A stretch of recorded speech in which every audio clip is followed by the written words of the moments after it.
Picture this, you haven't eaten in 2 days, but you know exactly where the herd is. All you have to do is get there.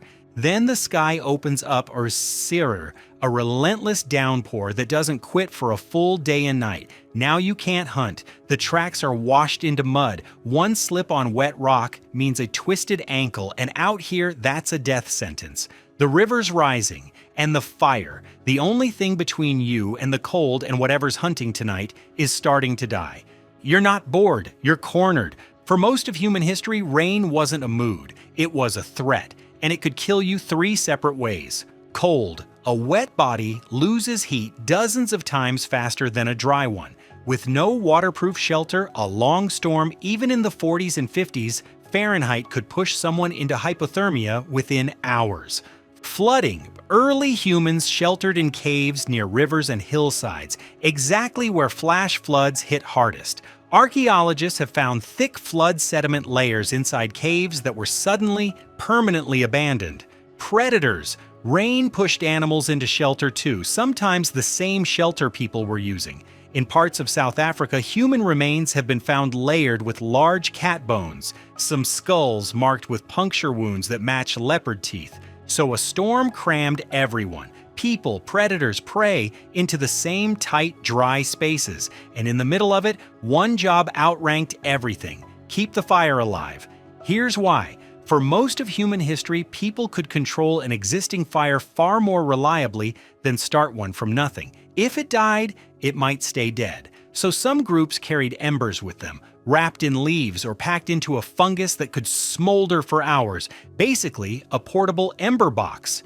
We know this wasn't guesswork. Otzi, the 5,000-year-old body found frozen in the Alps, was carrying a full fire kit on his belt: tinder fungus, flint, a striking stone, backup kindling. So when a storm hit, the fire came first, moved deeper into shelter, shielded, fed carefully with dry wood split from soaked logs. Someone's whole job for hours might just be sitting beside that flame, keeping it alive because it was warmth, food, protection, and the center of the group's entire world. Once the fire held, the question became, now what? You can't leave, so you build. Cave floors are packed with evidence of people making things during exactly this kind of downtime. Stone tools mid-production, piles of sharp flaking debris clustered right where firelight would reach. At Blombos Cave in South Africa, there's a 100,000-year-old pigment-grinding workspace, shells for mixing, ochre ground to powder. That's not panic. That's a process done deliberately. Bone needles start appearing around 60,000 years ago. Tiny, precise, with a drilled eye. You don't make one of those while running from something. You make it sitting still with hours to spare. Then there's rope. At a Neanderthal site in France, archaeologists found the oldest scrap of twisted plant fiber cordage ever recovered. At a cave in Germany, a 35,000-year-old ivory tool built for one purpose: twisting fiber into rope. Slow, repetitive, perfect storm day work, and it changed everything downstream, from shelters to snares to tools lashed onto handles. People even furnished their shelters. At a South African site, archaeologists found actual sleeping mats, layered grass and reeds, 77,000 years old, topped with insect-repelling leaves and periodically burned and replaced. Pest control, tens of thousands of years before farming existed. And past all the practical work, something stranger shows up: art. The paintings at Chauvet Cave in France, lions, horses, rhinos mid-stride, drawn with real anatomical understanding, are roughly 36,000 years old. Cave art in Indonesia goes back even further, and it's rarely near the entrance. It's deep, past narrow crawl spaces. In total darkness, someone carried a lit lamp into on purpose. Nobody does that on a good hunting day. You do it when there's nothing left but to go further into the dark and make something. Rain may not have only produced art, it may have produced culture itself.